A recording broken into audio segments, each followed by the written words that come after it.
Hello, everybody, and welcome to a small Guiricast today. As you will know, I'm not Matt Harrison. Unfortunately, there's no rap today. Chris did ask me just as we went on air, have I got a rap? I'm not that musically gifted. So this week, you'll just have to stick with normal talking, unfortunately. Yes, as I said, small group. It's just me and Chris today. Chris, how are you doing? I'm doing very well, thank you. Hibbity hobbity. Set the hip up, the hip into the hip, stop you, don't stop the rocket to the bang bang boogie. Yeah. that was the music part of the intro. That was you filled in for Matt. Is it still warm down on the Costa del Sol? I'm back in Madrid now, and it's a little bit chilly. Windy. It's windy, very windy. And well, during the day it's warm, but like 21 degrees. It's not cold. It's also not very warm. But it's still very nice compared to England or Holland. Yeah, that's better than Madrid. But it's windy. So, but like when the night falls, when it's getting darker outside, it cools down a lot. To be honest. Yeah, I found that. I mean, even I was back there. I thought I'd be used to the cold being in Madrid, and it was 17 degrees, and I was wearing a jacket. You're saying that you're used to the cold being in Madrid. Yeah, well, it's not. Our listeners will hate you right now at this very point. I think Nick and Luke will have something to say about that, and well, all of our listeners. I think quite a lot of our listeners. I'm trying to think. Most of them are from the northern part of England. We got Liverpool, Manchester, Doncaster. Like, quite a lot of them are. Not many from down south, if any. I mean, obviously, Scotland, Ireland. Obviously, I'm originally from down south, but there's most of them are from up north. So I guess me complaining about 11-degree cold in Madrid is probably not what they want to hear. I don't think so. Well, unfortunately, we'll get onto it later. We do have a game to talk about. But before we get into that, we get into some news. A little bit of injury updates from David Picon this afternoon. Ramon back in the gym. Juande and Juanpe and Sangali still not back in training, but doing stuff off the pitch. I think we heard earlier on in the month that they were aiming to get Ramon back for December. After last weekend or the weekend just gone, Chris, how much do you say we need those guys back? Do you think we're seeing the struggles of not having those players? Yeah, definitely. We knew our team is short on players. We had a very limited squad compared to other teams, but like we need Sangali back. We need Juande back as soon as possible. But certainly we need Ramon back because I think, and we will discuss it later, that I think we are having problems with this team with creating chances. Something is going very wrong with this team. It is. Like you said, we'll get on to that later. One of my questions I wrote in my notebook is it's a bit catastrophic, but I'll get your opinion on it later. Hightam obviously was the big news. That came out Friday, I think. Yes, because I was on the bus down to Marbella. He's torn his cruciate ligament in his right knee, different knee this time, different leg. So he's out for the season. I think because you will know that last season and this season and the season before, like the last 3 seasons, we had loads of injuries. Do you think we are just unlucky, or do you think there is a reason behind it? Because if you ask me, if you fall off a horse once, it's an accident. If you fall off a horse twice, it can also be an accident. But when you fall off a horse like 3 times, I think Malaga has a serious problem with the way they keep their players fit. Do you want me to say it's because of the Copa del Rey trip to Baracaldo? No. But I think Malaga has a big problem with the fitness of their players and how they keep them fit. Because this is not I mean, you can be unlucky, but this is like 3 seasons in a row where Malaga has loads and loads of injuries. It's true, and not to make this the Real Madrid podcast, but a similar situation going on at Real Madrid now. I know the difference in clubs is enormous, but you look at, they've got 9 injuries now. Malaga racking up the injuries as well. Do you at what point maybe look at the schedule that whether that's training, outside of training in the gym, and the fixture list isn't like super heavy. It's not like they're playing Tuesday, Saturday every week. They're playing once a week. Some they've played twice a week, once this season. So it's not like they're playing twice a week. And it does make you think, is there something to do with the schedule of training, whether Pellicer is making them do a lot of running? I think we saw that a little bit, or even the way they train. Yeah, maybe the way they train. I think we saw it with Bielsa at Leeds. Obviously it worked really well at the start. They were a fit team, but then slowly the team started to get picking up injuries here and there. Whether that's happening at Malaga, we don't know, but then on the other hand, we had Guede last season with injuries. We had Pepemel during a long time of the season, and Pellicer came in at the end. But I think I'm not saying the way they train is totally wrong, because we had so many managers through last season and this season again, Pellicer. Maybe it's the physical stuff that fails. Maybe, yeah. And obviously, I don't know whether they've changed since, obviously, we've had God knows how many managers in the last 3 seasons. But, I would think the physical staff has changed over those different tenures.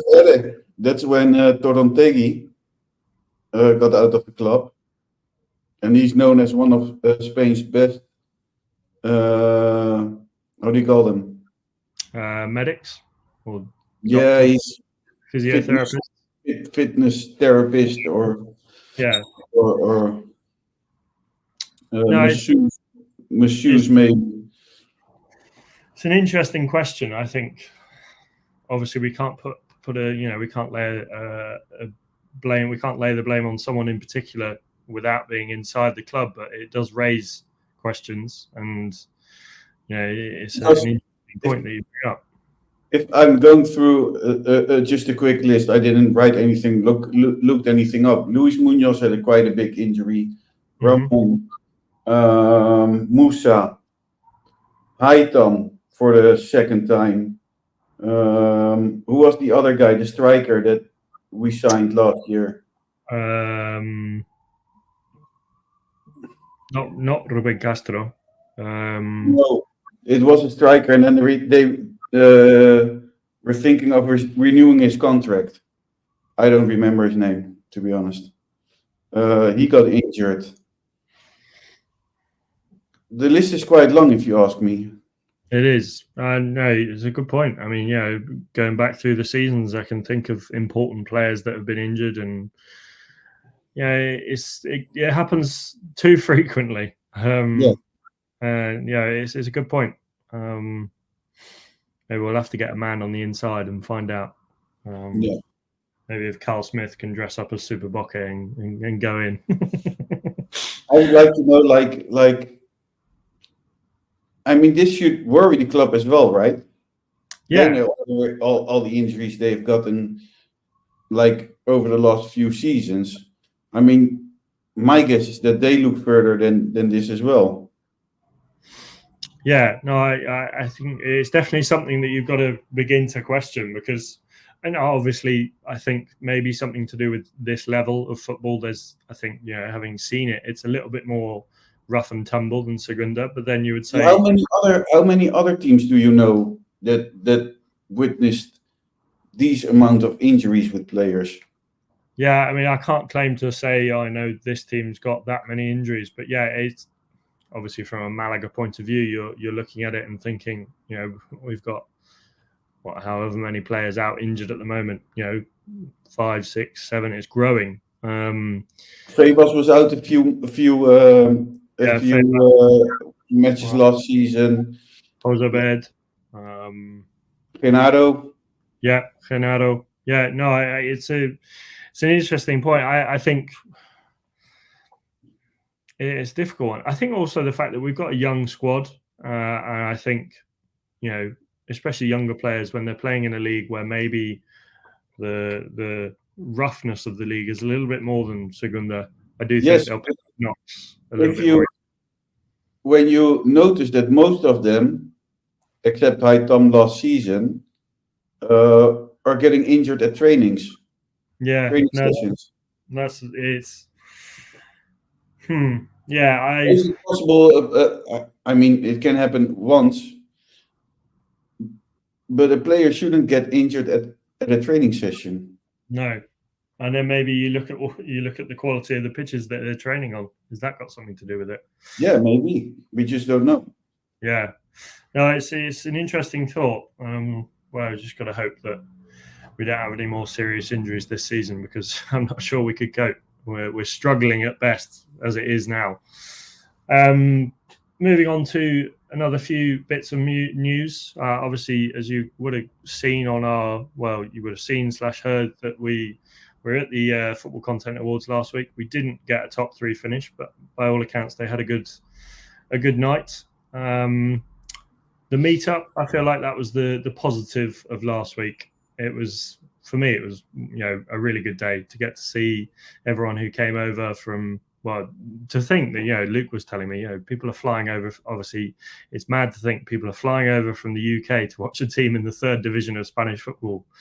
And I was speaking to some of them. One of them had given up his Blackpool season ticket to come and watch Malaga. And it was a fantastic day, wasn't it? It was insane. And we probably take it for like normal that people fly over for these events and for Guiricast Meetup. And if you really start thinking of it, I mean, it's insane, isn't it? Yeah. People flying over for the UK to see Malaga, and maybe some were planning to go and went anyways because of the meetup. Yeah. It's crazy. I mean, I was speaking to Keith Bell before the game, and I hadn't met Keith Bell before. And he was like, "Oh, nice to see you again." I was like, "I don't think we've met." And he was like, "I think because I've seen you on the podcast, it feels like we've met." And it's brilliant to see, and it was lovely to meet a few of them for the first time, and then see a few of the other ones again. I think that they always say the worst part of a football day out is the football, and it really was the case on Saturday. I mean, like it was so great to meet, because obviously Matt already met everyone who was there, but I didn't, you didn't, and great people. Well, it was the first time we were all in the same place at one time. Yeah, it was the first time the Guiricast crew was together, and joined by a big group of the Guiricast family, which we have become, I think. No, it was I met lovely. so many nice people.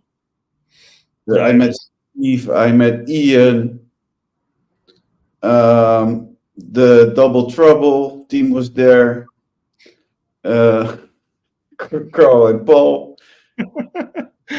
It's like the English and the Scottish version of Jekyll and Hyde. Oh dear. Who else was there? My dad was there. Your dad was there. Nice man. It was quite funny. I was telling him afterwards how I think it was Luke that said, or I think you said and Luke said when they first met him, was like, "You're the Richard Ashmore." And he was like, "Yeah." Yeah. What do you mean? Because he doesn't know what has been going on for the last couple of weeks on the podcast, where we totally hyped him. But a very nice man. He, by all accounts, and from what he said to me, he had a good weekend, and he promises not to come for another few weeks because he has a feeling he might be the curse. Yeah. Well, I don't think he was. I asked him about your Yeovil insanity. Yeah, I think I remember being sort of within earshot of that conversation. I said, like, why does a kid from England supports Yeovil? And the answer was basically quite easy. He said it was the nearest football team. It was, yeah. No, I remember he took me along to watch them play Leyton Orient. I was about 7, and well, the rest is history, as they say. Yes. Got up to And the now you're one of the 20 other fans, Jovo. No, I have actually, we average an attendance of about 3,100 this season. Wow, insane. It's big for the division. Which league are you in? 8th? The 6th tier of English football. 6th tier of English football. Well, it's not crazy numbers, if I'm honest. No, I think we're the highest in that division by at least 1,000. And we're 11 points clear at the top with a game in hand. That's the weekly Yeovil update for you, Carl. Moving on to some other news. The Siempre Fuerte. It's obviously it's a thing that Malaga have done for a while now. It's where they give out tickets to, and now the English translation was obviously not brilliant, but it said 2,500 tickets to vulnerable people. Chris, you know more about it than I do. When they say vulnerable, what do they mean? I think people with a disease, people who don't have money maybe, or have little to spend, people with troubles in life. I think a very good cause. Yeah, no, it's fantastic. So that is for the game against Algeciras. They're giving away 2,500 tickets. And it's the 8th time they've done this. I think it's a wonderful, wonderful thing to do.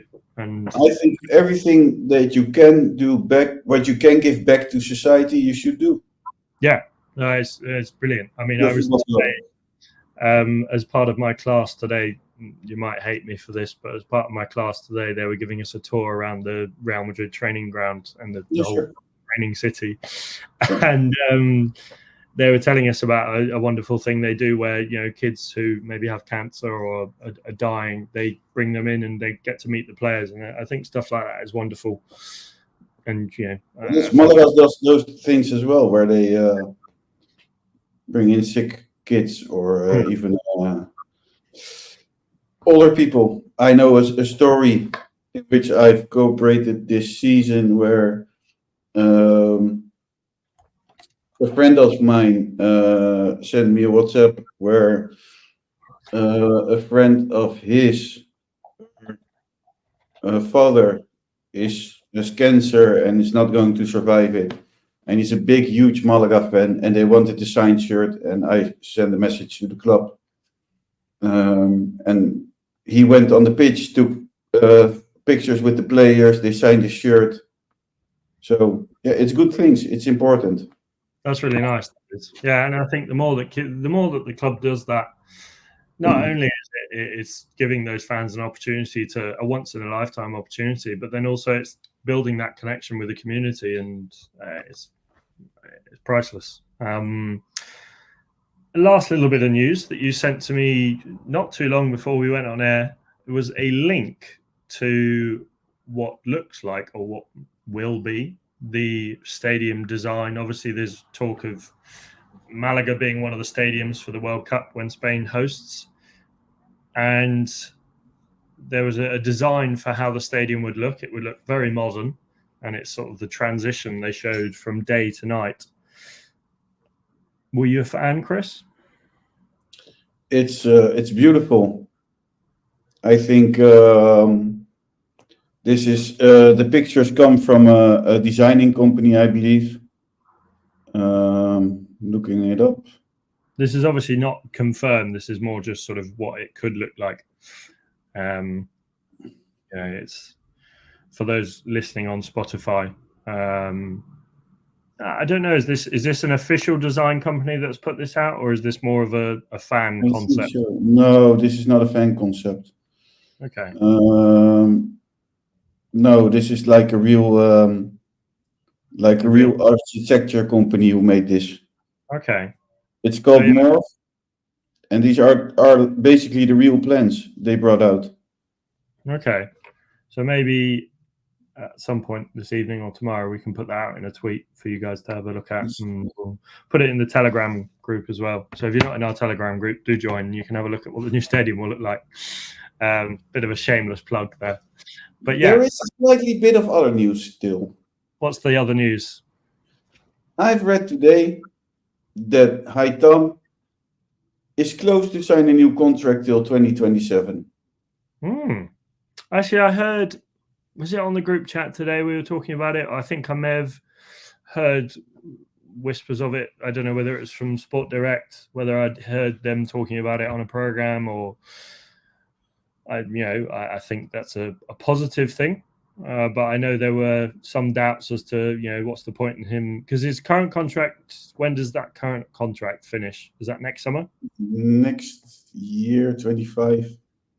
So I think because obviously Haitam showed in the past 2 matches that he did play that he is a wonderful player.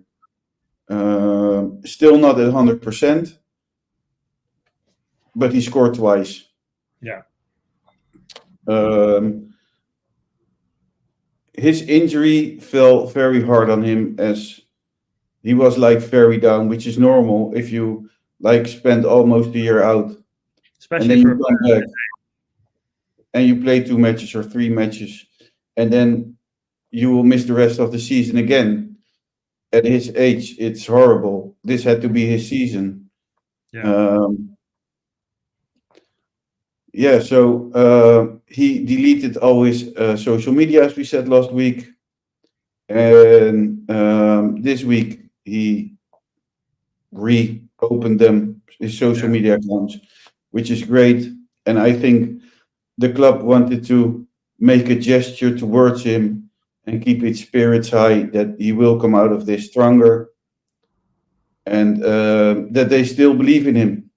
And I think that's a massive thing for a footballer, when the club stands behind you and offers you a new contract after so many injury trouble. I think that's good. And not only was it a nice gesture, it's a show of belief, like you said. Especially for a player of his age to have for any player, basically, after 2 such long injuries. I think it's any player, like you say, it's tough. And we were talking about today in our class how the young Real Madrid lads, 11, 12, come through, and then obviously they're scared if they get an injury, that might be it for them, because football is a harsh business, a harsh world. So for him to receive that from the club is obviously, I think it will give him a lot of confidence to think. And a lot of football teams would say probably we're very sorry, but it ends here. Yeah, no, I think, and as well, this is slightly apart, not from the club, but the fans holding that 7th minute applause for him on the game against Alcoyano on Saturday. I think that was a really nice gesture. And the players obviously wearing the warm-up shirts in his honor. I think, it's really nice to see a club coming around and supporting a player who's going through a difficult time, and hopefully he can come back all the stronger next year. And if we're not promoted by then, he can be the man to lead us back to Segunda. So nice little bit of positive news to finish on, I'd say. We do have to talk about a game that happened on the weekend, unfortunately, Chris. So should we go and do that? Do we? Should we just go on to Murcia? Yeah. No, we will talk about it.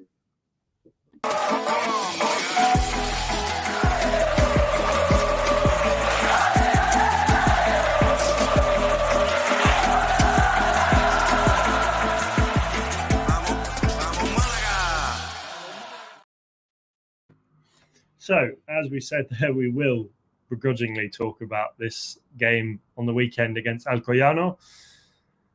We lost 2-1, our first loss since the opening day against Castellón. Both losses coming as a 2-1 scoreline. Chris, we were both there, and as were many others. I'll start off with the starting 11. I think we were not too surprised with how it came out. I think with Haitam obviously being injured, it was a question as to whether Kevin was fit enough to start. He wasn't. He came on I can't remember when Kevin came on. It was quite early, wasn't it? It was 40th minute? Was it before half time? I'm pretty sure it was before half time. Starting 11, any surprises? Not really.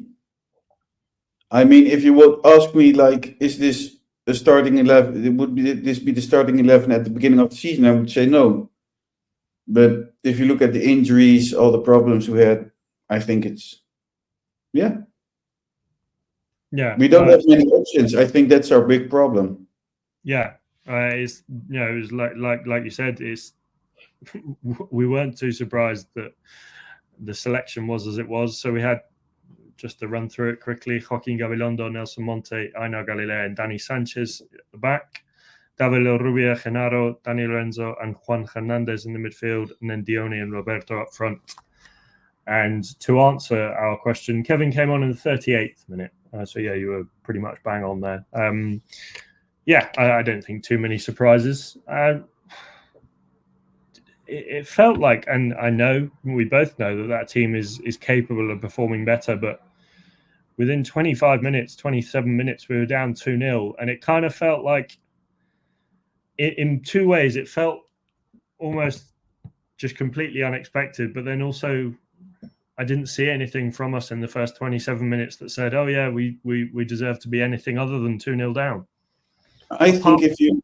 Unfair, actually. Sorry, we did have a few good chances. Roberto hitting the post, and Joaquin with that shot that he blazed over. You must have almost caught Joaquin's shot. It was that bad. But yeah, other than those few chances, maybe that's me being too harsh. I generally don't think we were that good in the first 25 minutes. I think if you're being honest and you look at the past 3 or 5 matches, we had it coming, this loss. Yeah. No, I mean, it was in the air. I mean, let's be honest. Over the last matches, we have been playing awfully. We were horrible. We had the luck that we could get any point, a point out of the matches.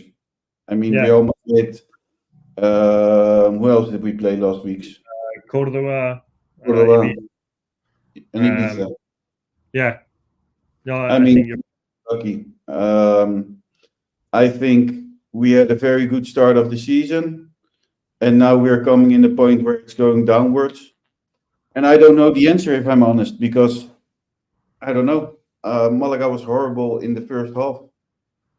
We had some chances, but I mean, Alcoyano dominated the most of the first half, we can say. Yeah, no, I think, and this is not to be too critical to Alcoyano. I don't think they were amazing. They didn't blow me away. I didn't sit there at halftime thinking, "Wow, these guys are really good." I don't know about you. Did you feel differently? No, but you notice when these teams come to La Rosaleda, they want to give like 200%. Because of the size of the stadium, the name that Malaga has. So I think everybody will come to Malaga with the extra 20 or 30% to give in this match, because this is the match you want to win. Yeah, no, for sure. I think you're right. It's that, and this will sound really critical, but it's that sort of like big cup tide mentality for them. They're, if you were to put these two teams in leagues where they should be, I hate using that term, but Malaga technically La Liga like in terms of size, Alcoyano 3rd division, 4th division. So if this was in the Copa del Rey, it would be a similar sort of vibe in terms of they'd be coming here to get a win, and well, they did that against Real Madrid. So they've got the taste of giant killing, as it were. Although this isn't a giant killing, because the quality of Malaga has fallen over the last few years. You said you're not sure where it went wrong. If you had to put a finger on it, could you? I don't think I could really. I think I could. I think up top, it's the quality of finishing and the final third, the product we're producing is nothing short of awful, really. But weirdly, I also think the defense was a bit off. They seemed a bit sleepy, especially for the first goal, to allow that ball through. Nelson Monte, I think it was, who was caught lacking a bit. He was behind the striker, got outpaced, and then for that second goal, he was allowed to dance through however many men to get there. It felt like an off day on the defensive side of things as well. Would you say so? I agree with you. I think even on every part of the pitch we were not the strongest one, because our midfield was pretty much overrun the whole entire first half. Defense, that's our strongest line in on the pitch, and I mean they look nowhere. Yeah, it's weird because you look at the Ibiza game. I don't think Ibiza threatened us that much. Cordoba, you know, they were better than Ibiza in terms of performance, but I think the defense generally played okay against Cordoba. They could have been 3 or 4-0 up at half time against Cordoba, and we saw what Cordoba did to Atletico B on the weekend. They won 6-1. So yeah, I definitely think an off day defensively. But then also, like we said, that chance from Roberto where he hit the post, it's a hard header. He's facing away from goal. You know, that Joaquin chance, he should have scored that. And then Roberto again had that shot. It was obviously near post. But it's stuff like that. Do you think, I'm putting you in the shoes of Loren of the guy who makes all the decisions, not the young striker who doesn't do a lot. Do you sign someone in January, a striker?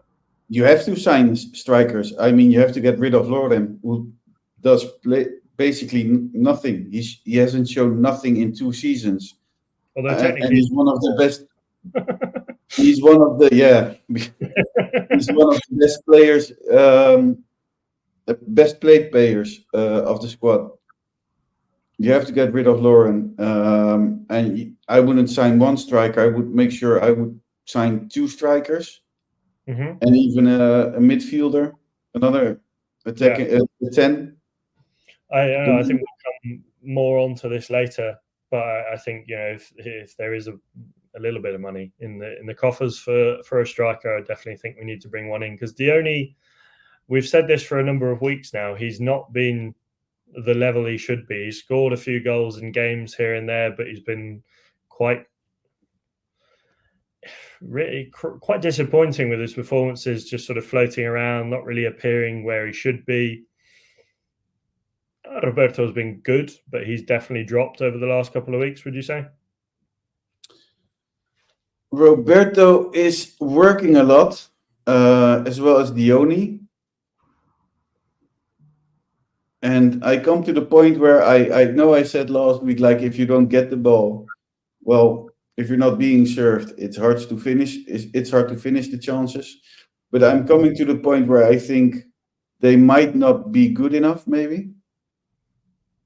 As both of them?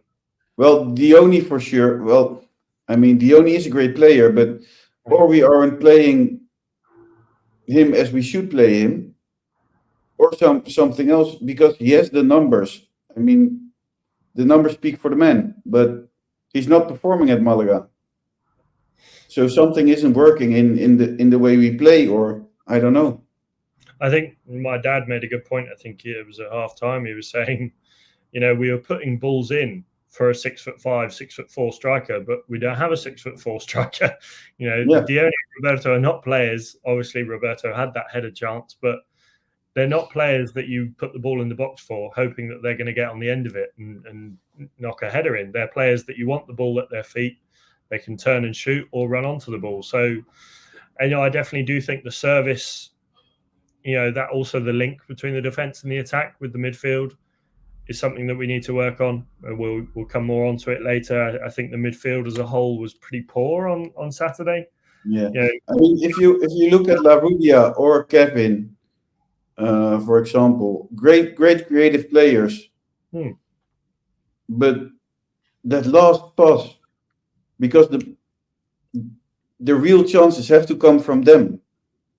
Yeah. And even when they are like just outside the box, and you see them, and the moments they could take their chance and hit from outside the box, they don't do it. Just play it around again, backwards. I mean, it's not going very well, if you ask me. No.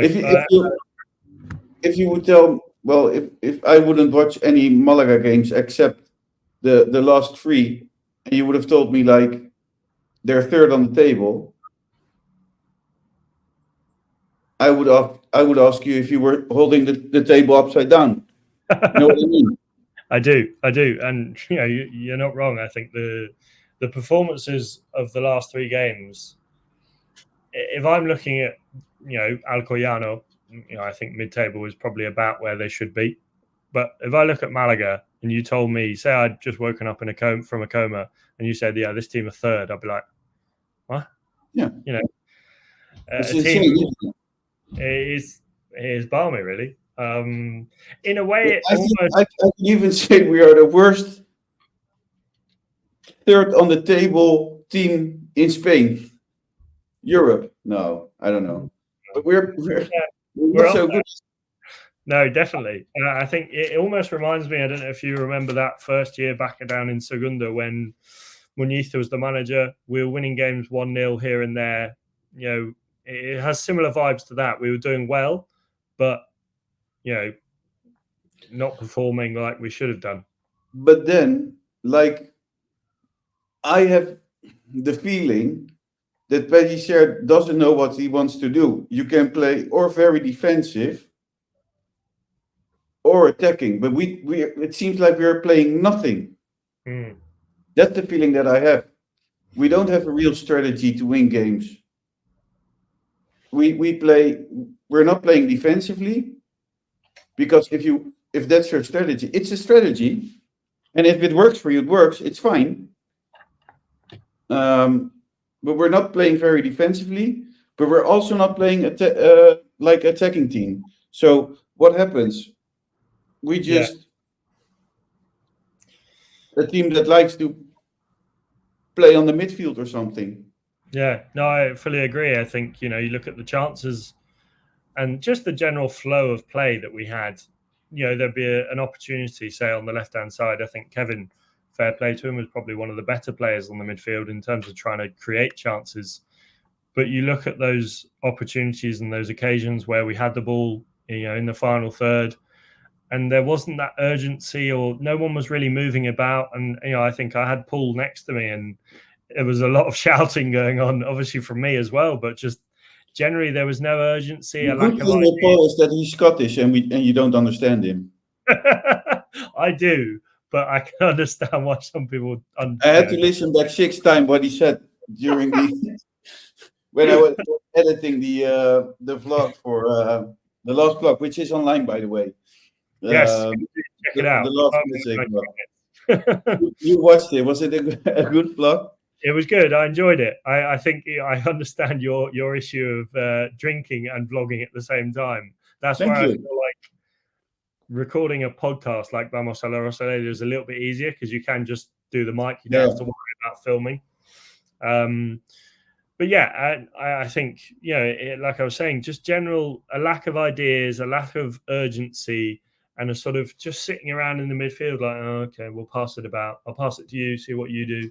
If not, we'll go back to Herrero, and then he can, hoof it long. And it screams cluelessness, really. And, I don't want to start pointing the finger at Pellicer, because he's done a good job so far this season. But something has to change. Otherwise, we're going to slowly start dropping down that table, and we'll find ourselves in 10th by the end of January.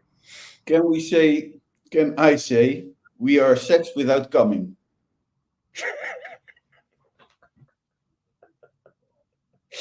I'm not even sure we're that good. Yeah, I'm trying to think of an analogy. Yeah, I think we're like sitting in traffic on a long car journey when you want to get to the destination. There's a heavy traffic, and you're just sitting there and you're bored. It's a bit hot, and you want to go home. I think that's probably a good description of the. Is that a 90-minute Malaga match? Say again, sorry. Is that a 90-minute Malaga match? I mean, to me, it's like I missed the bus, and it's raining, and I have to wait another 2-3 hours, and I'm very tired, and I have to wait 2-3 other hours for the bus, and it's like 2:00 in the morning, and no bars open. you had a shitty day. You Okay. only need one thing, and that's wanting to go to bed because your eyes are, or you're almost falling asleep, but you have to keep yourself awake to not be like, I don't know, robbed or or a junkie sticking needles in you. I don't know. Oh God. I mean, I will admit I fell asleep a few times on the bus back to Marbella, and I was like, getting back I'd been for a lovely meal at Los Gatos. If you're ever in Malaga, go to Los Gatos. I'm sure Nick will say the same. But yeah, I think towards the end of that day, I was like, you feel dejected when a team plays badly, and you're just like, oh. That's how you feel, because this happened to me. After a night going out, I fell asleep, and my friends thought it was funny to not wake me up at Den Haag Central Station. So the train took me to Amsterdam. And I woke up at Amsterdam Central Station. I was like, where the fuck am I? Oh God. And then you hear people laughing, and then they say like to you, oh yeah, your friends left you sleeping in a train. Welcome to Amsterdam Central Station. Oh dear. Was Dimmy one of those friends? No. Would Dimmy have woken you up, do you reckon? Sorry? Do you reckon Dimmy would have woken you up, or would he have left you? Oh, he would have left me there. But he would even have taken my phone away and that stuff. That's harsh. We went, okay, one last thing out of football. We once went to a festival, music festival, and Timmy bought the tickets. And everybody's bought his ticket, gave Timmy the money, and I forgot to do it. So, the day before the event I paid Timmy the money. But what did he do? He ordered the ticket in an XXL poster size. So, oh God. We went there by car, and Dimi drove, and then Dimi said like, here's everybody's ticket, here's your ticket, here's your ticket, here's your ticket. And then he said, Chris, wait a minute, I have your ticket. I just have to get it. And then he opens his car, and then this huge poster comes out of it. Like really massive, and he says, there you go, your ticket. And I was like, what? God. So I had to take that ticket to the entrance, and they had to scan it. And everybody was just laughing because the festival was called Pussy Lounge, which is a strange name already, I know. But it was the Pussy Lounge XXL edition. So it was extra funny. I wonder how much that cost him. I don't know. I have pictures of it. So if you're once going to a festival and you really want to make fun of one of your friends, get them an XXL ticket. That is brilliant. I love that. Well done, Dimmy. I think I've seen the pictures of it. I think you sent them to us one time. Moving on. The changes we made, like I mentioned, Kevin came on in the 38th minute, and we did only use 4 of our changes. 2 of them coming at half-time. Manu Molina and Loren Zúñiga came on, and then Cordero came on with about 15 minutes to go. So Cordero came on for Ainar Galilea, Loren came on for Genaro, Manu Molina came on for Juan Hernandez, and Kevin came on for La Rubia, who went down injured, I think, didn't he? Yeah. Were there any other changes you would have made, or do you think those changes were the right changes to make? I mean, that's a big problem we have, isn't it? I mean, the big problem is that we have so many injured players, and we have no really other strikers or like attacking midfielders who can replace anyone. I think I was saying it to my friend next to me in the stadium. I said, who are you going to take off the bench now? He said, I don't know. Yeah.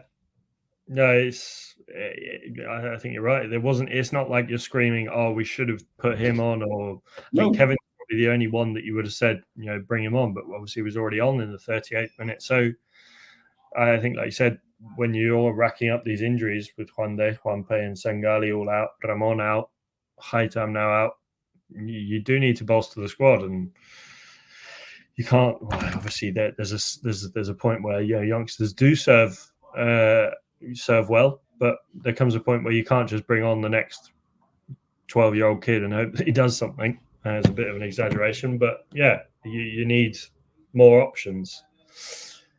So yeah, we brought on those guys. I think the Cordero substitution later on in the game, but yeah, 3 substitutions by halftime. We did get a penalty in the off the top of my head, I want to say about 50th minute, 53. I, to be honest, wasn't watching at the time, so I looked up and I thought it was a corner or a goal kick or something like that. And then I saw all the Alcoyano players protesting, and we had a penalty. Protest for a corner. Yeah, I'm pretty sure it was for handball, if I'm correct. I have to be honest with you. I'm on the other side of the stadium. You had the better view. Watching the highlights back, I think it was for handball. If it was for something else, I don't really know. It was a good penalty. I think, he took it well. I think Matt... You explained to me why Gavin takes the penalty. Yeah, so Matt was saying to us after the game, he was like, as much as I love Kevin, I don't think he was the man that should have taken the penalty. Does that mean you give it to... Roberto take the penalty, or another striker, or Dioni, or Loren even. Yeah, I mean, it seems normal that those kind of players take penalties, right? Yeah. So, do you give it to Dioni, who's already missed 2 penalties this season, I think? Roberto, who's, a younger player, I think, did he take one against Baracaldo, or did he? I think he did. Yeah, I don't think Kevin's a bad choice to give it to, but I think there are more experienced heads to give it to. He obviously took it very well, scored. We did get another goal not too long after that, but it was disallowed again. I'm still not sure why. Do you know why? No, I watched back the highlight of that, but I think maybe at push you could go for Roberto sort of pushing back against the defender, but yeah. So that could have changed the whole game. I think could have given us that little spur of energy towards the end to go and get the winner. But I mean, to be honest, I think Alcoyano was the better team in the first half. I also think we were slightly better in the second half than Alcoyano. Mm-hmm. But if you ask me, did we deserve to get the draw out of it or a win? And if I'm saying honestly now as a Malaguista, no. Yeah, no, I think we've lost fair and square. Yeah, definitely. I think we should accept the fact that performance was deserving of a loss. And I think, like you said at the beginning, we had it coming. Poor performances and just an all-round lack of urgency. I think I put a tweet out saying that was awful, and Christian Mikowski replied saying what was lacking. And I wasn't really sure what to put, to be honest. It was urgency, ideas, quality. Yeah, it definitely didn't feel like the Malaga we know that can play well and has played well this season. So yeah, had the goal disallowed. We, I think, deserved to lose. I'd be hard pushed to find anyone that would think otherwise, really. I think it was our worst performance of the season. Would you agree? I totally agree. Although Cordoba was horrible as well, let's be honest. Yeah, I think the one that probably takes it away from Cordoba is the fact that we drew. This one, the loss compounds it, I think. Moving on to Chumbo and Biznaga. Usually we do Chumbo first, but I'm going to do Biznaga first because that's, the harder one. Who would you give for Biznaga for this week? Can I go with 4? 4? Yes. Yeah, well, I'm going to make you pick one, but you can give 3 honorable mentions. But that's not fair to the other 3. I have to pick 4. Okay, go on then. I'll make extenuating circumstances. We're allowing 4 Well, Biznaga. I was looking at the corner flags, and I thought, like, wow, they are doing well. So I'll choose them. Now I understand why you say. Yeah, you can't pick one corner flag. Let's be honest. No, I really from all the players I've seen on the pitch, for me there wasn't any highlight. Yeah. I just don't know who to choose. I think if I was to pick one, I'd go for Herrero. I think, he made that. Did he have a good save? Because did he again? Yeah, he made that good save towards the end. That it would have been 3-1. Not that would have I'll made go a for difference. Herrero as well. I think Kevin played all right. He put himself about, but yeah, Herrero again. As we do these Malaga Gargars in the months going forward, I feel like Herrero's going to take a lot of these snaggers. It's getting boring, isn't it? It is. Well, though, I'm glad to have a good goalkeeper like Herrero. Yeah, but still. Chumbo, do you have 4 for this one as well, or 11? Maybe even 15 if you count the substitutes. I don't know. Dioni? Yeah. No, I think, to be honest, it feels weird saying this. As badly as we played, no one really sticks out as having an awful performance, if you know what I mean. Yeah. So I think, so you're going to go with Dioni for your Chumbo of the week? I'm going with Dioni. Okay. Yeah, I think, I'll it's hard, really. I think the defence, don't think the fullbacks did awfully, although I'd probably say one of the centre-backs, really. I'm going to go for Nelson Monte this week. I think he definitely at fault for the first goal, just caught lacking, which, it feels wrong to say it, but yeah, Nelson Monte for this week. So yeah, those are Chumbos and Biznaga of the week. It was a difficult one for the Biznaga, but that's over, thankfully. We don't have to talk about Alcoyano anymore. We're going to move on to Murcia, and we have a guest this week. Yes, so, we have a guest. He's celebrating already backstage. So, vamos. Oh.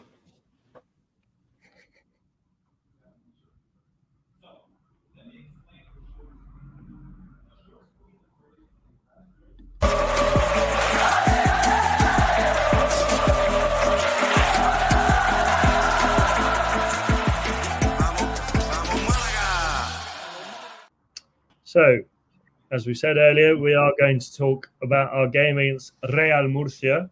Alcoyano is over. It's in the past. We can forget about it now. We are joined by a guest, something we haven't done this season. I don't think so, Chris? Not yet.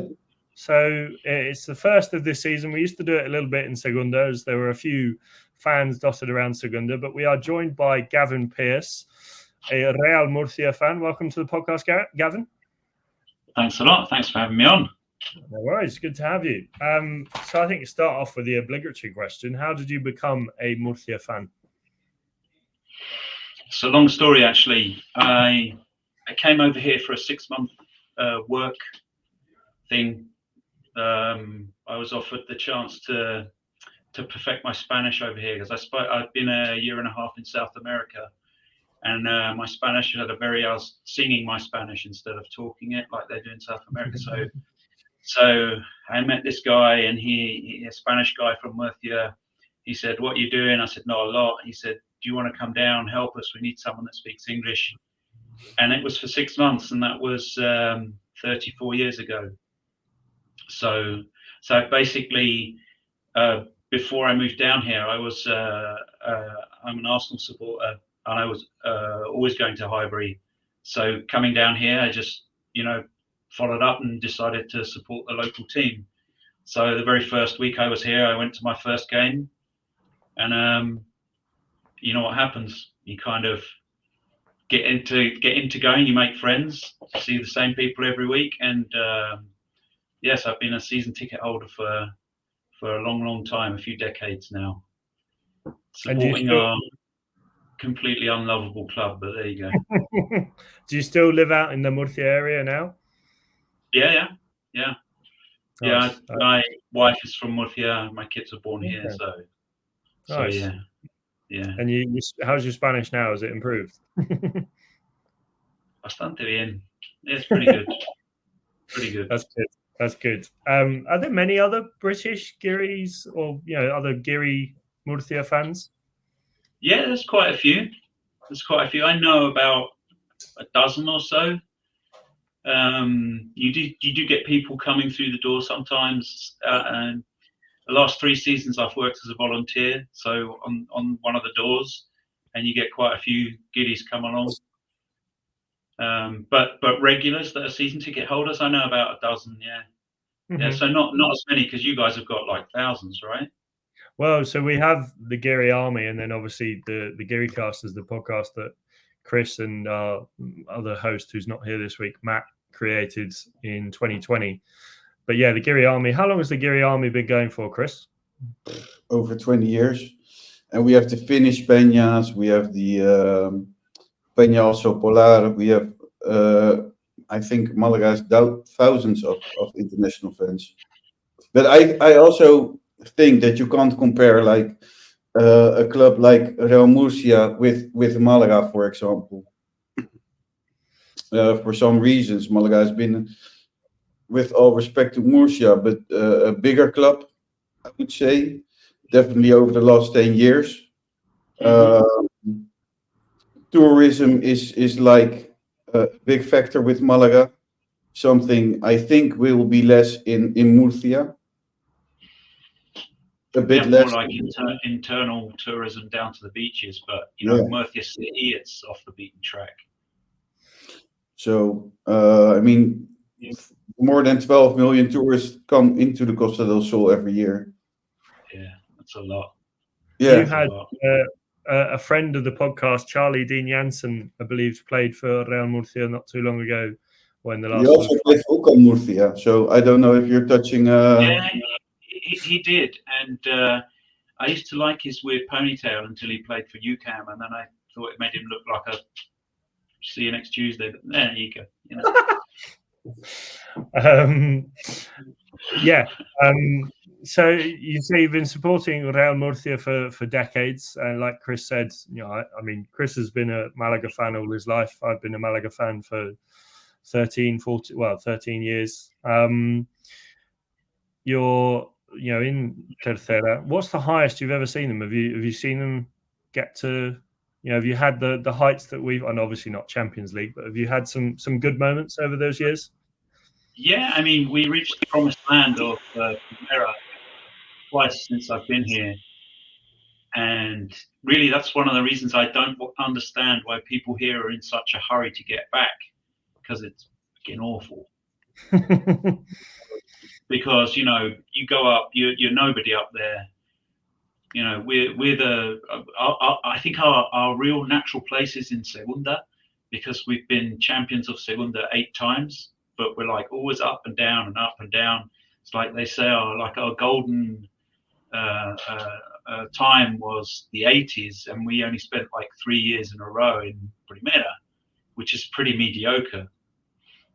And it's like people are so desperate to get up to first division.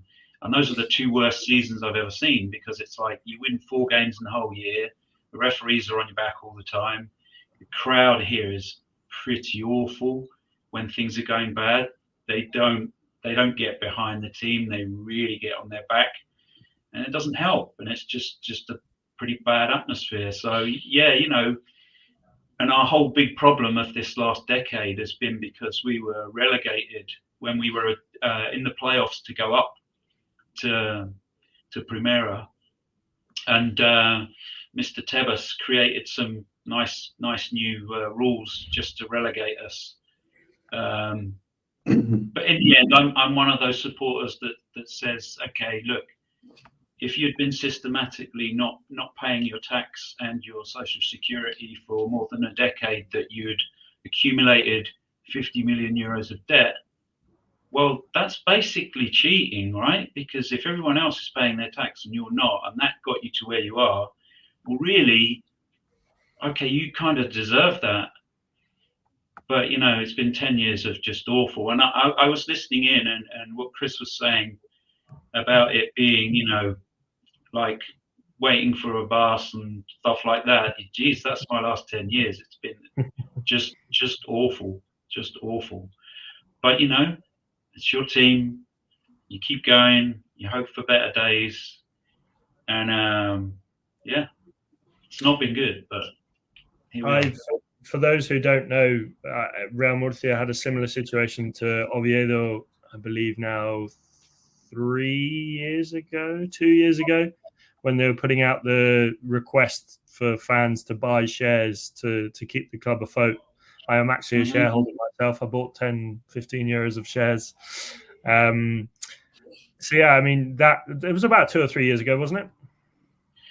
Yeah, 2018. We've had a series of owners we had these guys that were, so it was summertime, you'd go and try and buy your season ticket, and they'd be like, no, cash only. Like, what? I can't pay with a credit card? No, cash only. So you know where that all ended up. They saw them taking it away in supermarket plastic bags, never to be seen again. And it was almost like we had it was almost a fan takeover. And they did a share issue. This was 2018. So basically, we got together. I think it was about 2 million. That really, the club was really on the brink. And it's always kind of lived on the brink. It's like every year, every summer since I've been here, it's like the press are always saying, "Oh, if we don't go up this year, we're going to go out of business." And that's part of, like, everyone's in such a hurry here that they never make the right decisions about creating something in the club as far as things that get you long-term success, like, having infrastructure, a training ground. We don't have our own training ground. We're a club that's 100 and something years old, and we don't have a training ground. That's ridiculous.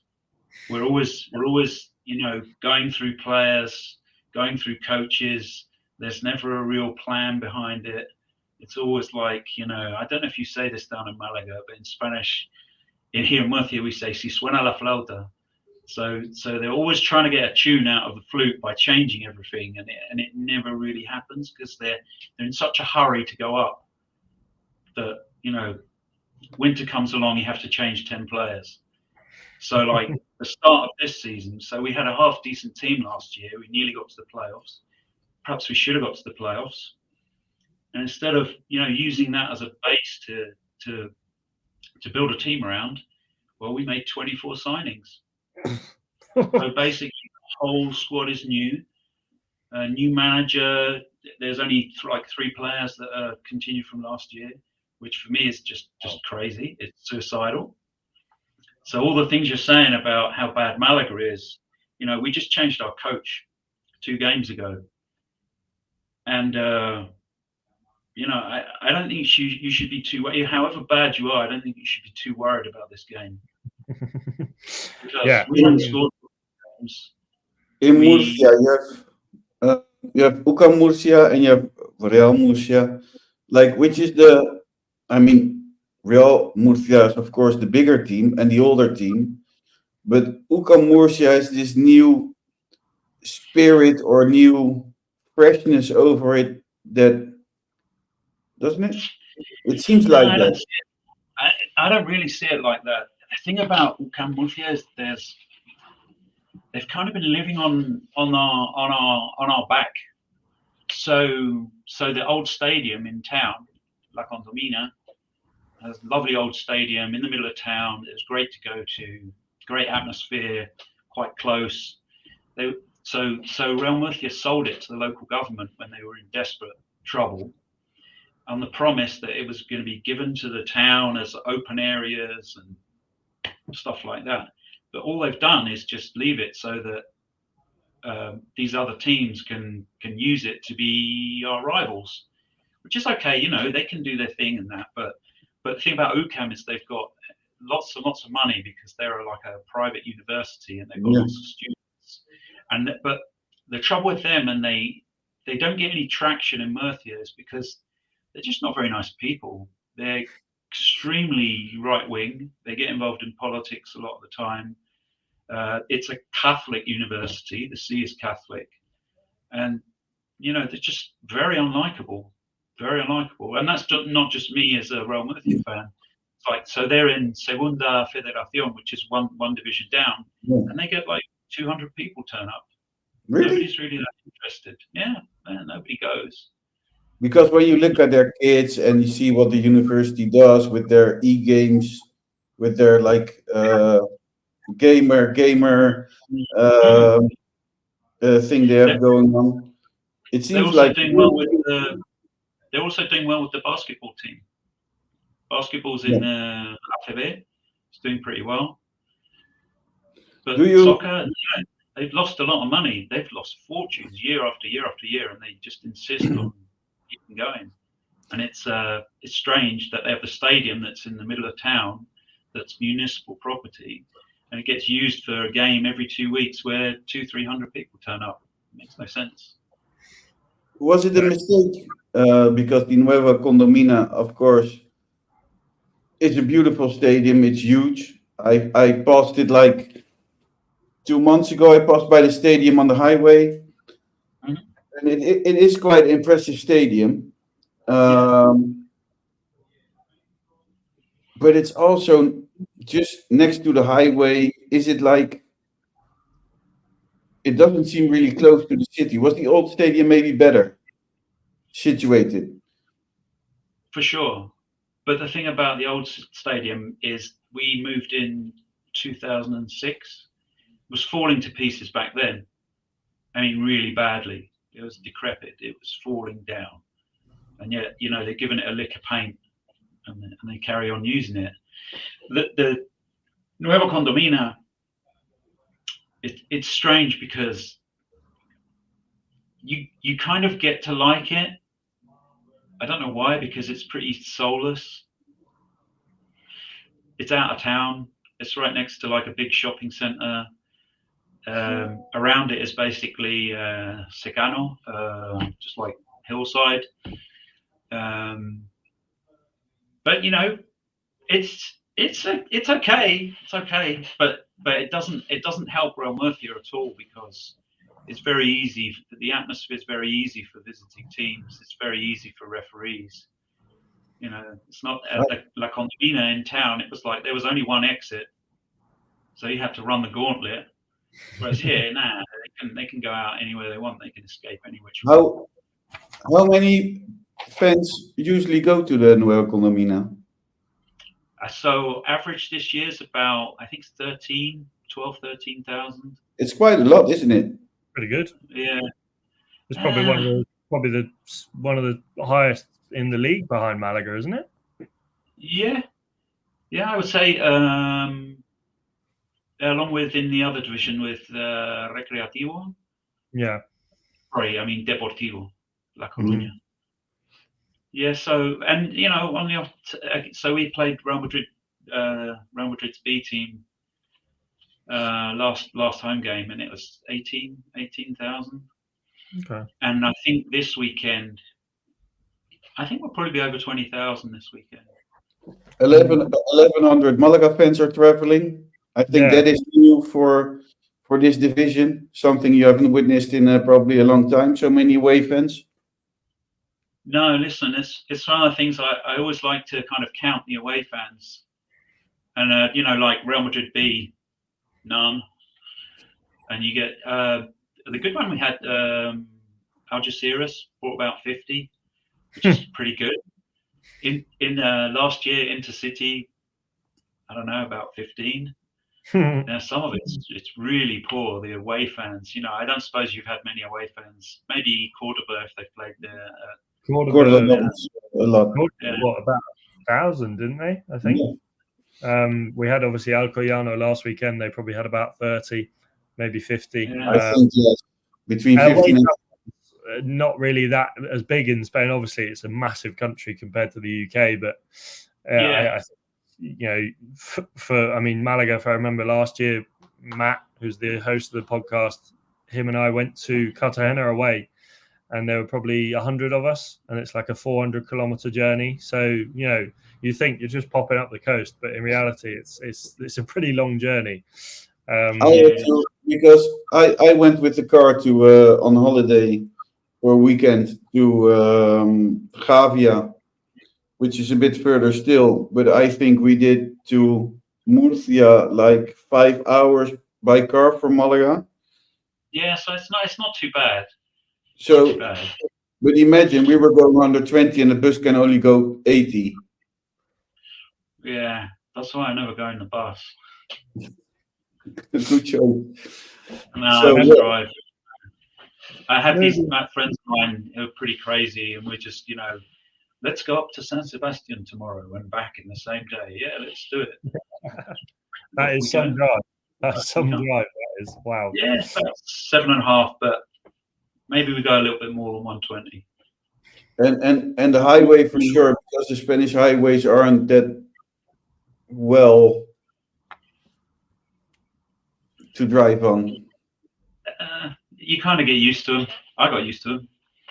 Can't get used to people's driving, but Yeah. it's another story altogether. We could do another podcast. The quality of the roads aren't the quality you would see in England or in Holland for sure. No, for sure not. But Moving Real Murcia have good traveling fans. How many fans are going regularly? Like if furthest away game.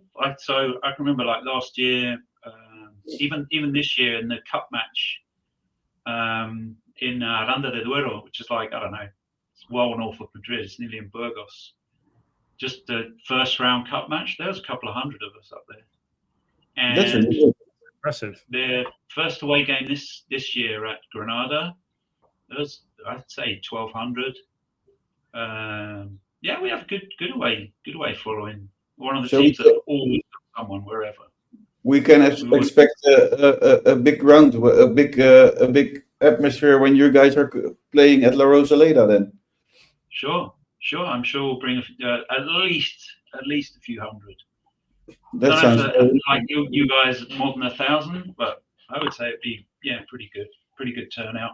But it depends, team if they're doing all right, if they're not doing all right, and it's pretty awful at the moment. So. You mentioned leads on to my next question. How I mean, you're 10th at the moment. I think picked up a little bit because you started off a bit lower.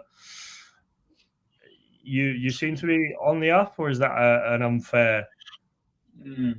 Is that a wrong assumption? So we got rid of Gustavo Munua 2 games ago, and we have Pablo Alfaro, who's come in.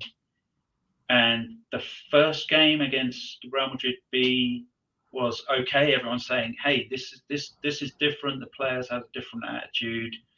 It looked like with Munua, they were just lumping a lot of balls forward to Carrillo, and he was trying to control it, and wasn't really going anywhere. It was that game, they put it on the floor, weren't lumping it up, were trying to play a little bit, looked much better. But then last week we played at Intercity, and I don't know if you've played there yet. Have you played there yet? No, not yet. Intercity. Okay, it's not a football pitch. It's a cabbage patch. It's just impossible to play football. So it was 0-0. Perhaps we should have won, but I can see green shoots of us actually starting to be a little bit more solid in defence and trying to play a little bit more. But really, our threat up front it's pretty blunt at the moment. And we've got good forwards in Rodri Rios, who scored 20 odd goals for Ceuta last year in the same division. And you give him a chance, he usually takes it. But we're finding it difficult to create. So it's like, I think it's 3 or 4 games we haven't scored a goal. So listening to you guys talking about your game against Alcoyano and seeing how we are, I think I'm going to get on Bet365 and have a 0-0 because I wouldn't be too surprised. I think we've talked about it at the beginning as well. It's been one of our problems this year. You mentioned a few of the guys there. Any other danger men that Malaga fans listening should watch out for this weekend? Danger, yeah. Okay, so Rodriguez, he's a all action little forward, very clinical in front of goal if he gets a chance. Although we don't create very much. And my personal favourite, I mean, they're all new players this year. So is Imanol, who plays in midfield, young guy, came from Mallorca's B side. He's like. You'll recognise him because he's the only player that plays with his shirt inside his shorts, so Kieran Tierney style. So he's very he gets the ball, always tries to drive forward, can create a little bit. So yeah, I'd say those two are the ones to look out for. And a young guy that was signed for our B side, Andres Lopez, and he came into the side like 4 games ago, and he's first on the team sheet now because he's done really well. So young guy at the back, so he's looking good as well. And apart from that, we've got a lot of journeymen, and the signings that I just go through. I think we've got the oldest squad in the whole division because we're averaging nearly 29, I think.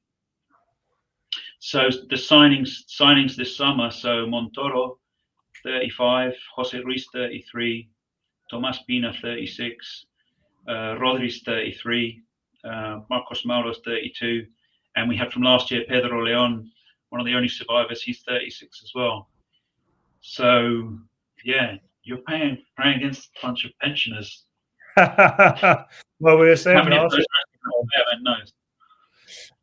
last week on the pod that this is, I mean, Malaga go through stages. Last year we had an older team.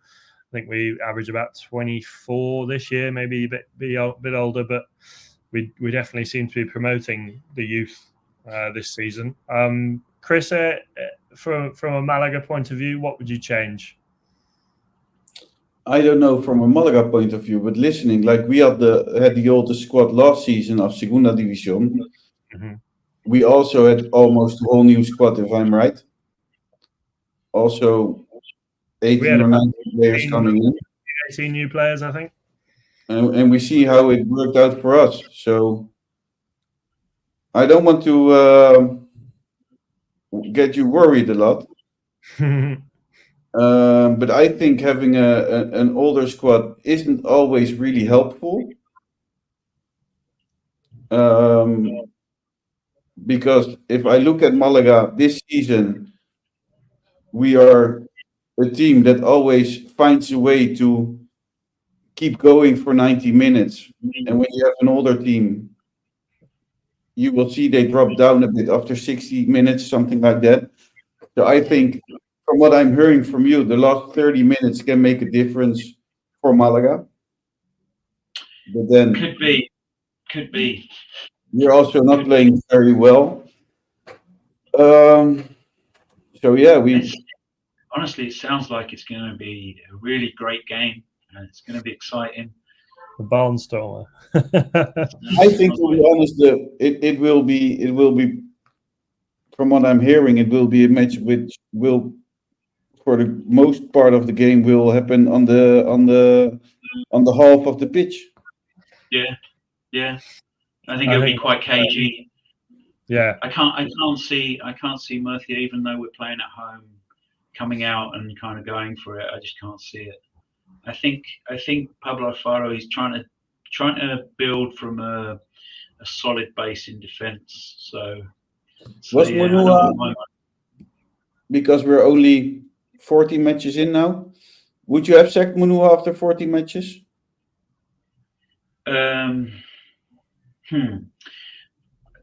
Personally, I'm not one for sacking managers. I think you need to let things mature. I think you need to let them work. But results were so bad, the play was so bad.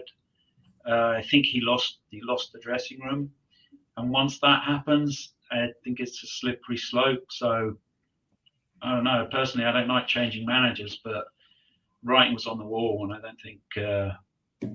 No, he wasn't doing a very good job. Would you? Overall, you're an Arsenal fan as well, and if Arsenal, for one thing, it's not a team that likes to sack managers. No, that's why, for us in Murcia, it's like So the manager we had the last 2 years, Mario Simon, he was a good guy, hardworking. We had a style of play, and it kind of worked for us. So we got promoted up to Primera Federación. We nearly got to the playoffs last year, but of course in Murcia it's not good enough.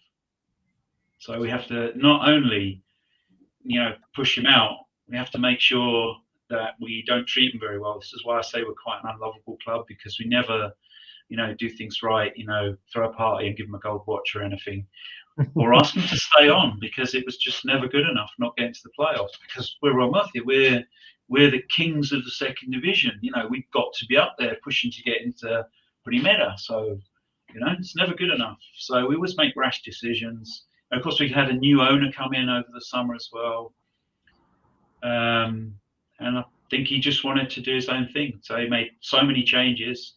So sporting director, new coaching staff, 23 new signings.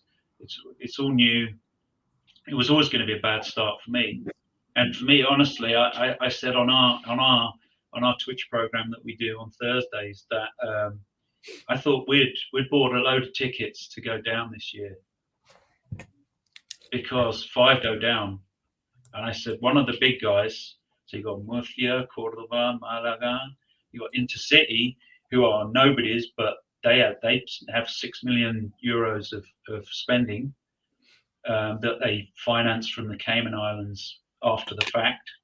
Those guys, you got to think about them. And look, they're up there. You got Recre, who are a historical club as well. So you got quite a few big sides. And I said, one of them is going to be one of the 5 that's really going to struggle this year.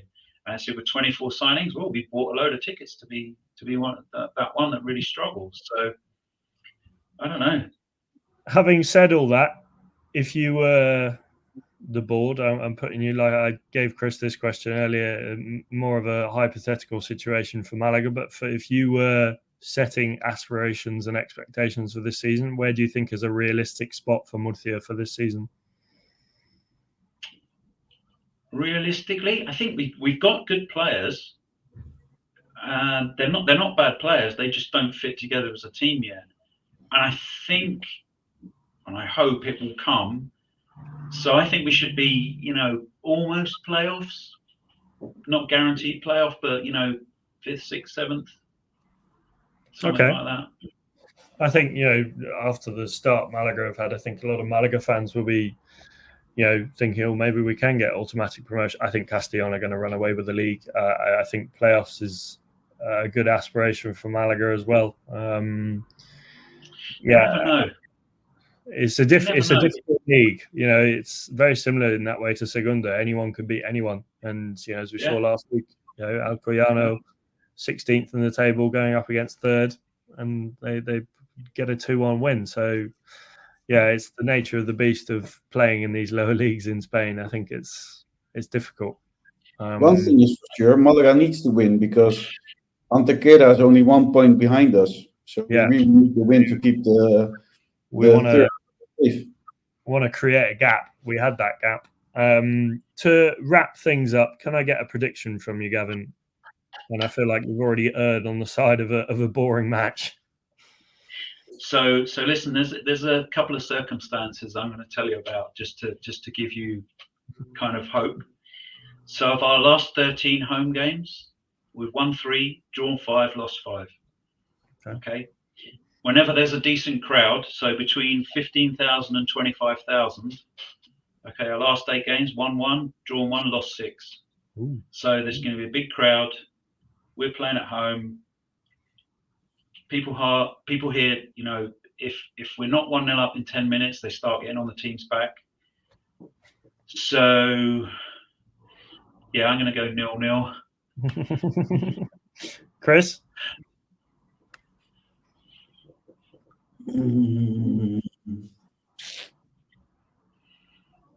I think I have to join Gavin, but I also really don't want to join him on this one.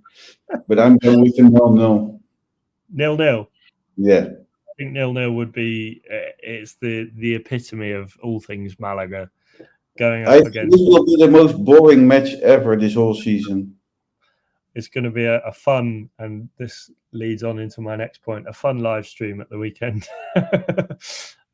So we are back after last week of no content as the meetup was on. We are doing a live stream again. Gavin, you mentioned... Are you coming to Murcia? No, I live in Madrid. Chris lives in Okay. Benalmádena. But yeah, I don't think any of the Malaga lads that we know of are going. None of us of the Guiricast group is going, I believe. No. I think I found it a bit too far. We've sold our allocation. Right. But yeah, none of us of the Guiricast are going. Okay. Yes, you mentioned you had a Twitch. Is that Spanish or English? Spanish. So do you want to give that a little plug for any English or Spanish listeners who want to either improve their Spanish or hear about Real Murcia? So we do a live Twitch show on our Twitch channel, which is MurcianistasSA. MurcianistasSA. A couple of friends of mine who are journalists, so they know how to present it and all that. I'm just like the guy sat in the corner trying to make silly jokes a lot of the time. I'm the negative one. But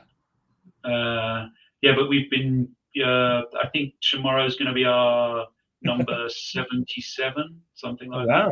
Okay. So it's been a couple of seasons now. So we're like every Thursday. Tomorrow is episode 67. No, 76. Sorry, 76. Tomorrow. 76. There you go. Yeah, and we got someone coming on tomorrow. Yes. Called Chris Marquez. Should I be worried? That would be Chris. Yeah. Should I be worried for tomorrow? So listen, for tomorrow, we're allowed to drink beer and we swear a lot more. That's Chris. You'll be right at home, Chris. You were allowed to swear here. I never said you weren't allowed to swear. I didn't want to go too far. I did say something a bit naughty earlier on, but I didn't hear anything naughty yet. Chris will be settled in really well there. What's the name of the stream? Is it MurcianistasSA? Just is that if you type that into Twitch, it will come up? Yeah, MurcianistasSA. Yeah. Okay. And do you guys have any social media like a Twitter or Instagram? Yeah. Okay. It's at MurcianistasSA. Nice. On X or whatever it's called now. Yeah. I think we're on Facebook as well, but I don't do Facebook particularly. So yeah. Well, yeah, we do. If you're wanting a more sophisticated, or maybe by the sounds of it, a more drunken preview of the Murcia Malaga game, I think I would say drunken, but you know, we tried to do like more of a preview of the next game, because there's other shows that do post game. So we kind of decided we'd be more closer to the next game. So we talk a little bit about the last game, looking forward. I usually rattle on about how awful we are, the fans are bad. I often talk about, because of my background in business, I talk about the club finance, what they're doing there, and stuff that they do badly, like marketing and sales and stuff like that, which they're truly awful at. And I like fan culture on the terrace as well, so we talk about that, and just talk about our team. We have a lot of so it's a live show, so we have on a Twitch channel, we have a lot of chat interaction as well, so people can come on, ask questions, you know. So if any of your Malaga fans want to come and be on the Twitch and be on the chat and ask questions and maybe insult us, we're fine with that. I'll come and ask you a few questions, Chris. Of course you will. And I will swear the fuck out of you. Because I can, and nobody's stopping me there. You haven't got Matt to pull you in. So is it more like a pre-match bar drinking, friendly kind of friends in together drinking beer, having fun kind of way? No, not really. So we always try to have someone come on the show as a guest. So we have a guest every week. So in the past, it's been like current players, ex-players. we've had the club presidents on. We've had a couple of people that are journalists, national journalists, come on. Yeah, so we'll always have someone to come along and talk about Real Murcia, or just about football in general. And we try to have fun. That's all. Okay, nice. Well, go and check that and out. what we do is after we do the Twitch live, we put it up on YouTube, on our YouTube channel as well. Okay, nice. Well, yeah. So go and check that out, guys. At MurcianistasSA. That's more for Carl Smith, so he can improve his Spanish, and all the other lads. To wrap things up here, Chris, thank you for coming on. Can we get a Vamos Malaga? Vamos Malaga and Vamos Murcia today. And thank you, Gavin, Thanks for coming on the show. Good to have you on. My pleasure. Anytime. And I've been Alex Ashmore. You'll have Matt back next week. Don't worry, another wrap. But yes, you've been listening to the Guiricast on Sport Direct Radio. Vamos Malaga, and we'll see you at the weekend for our live stream.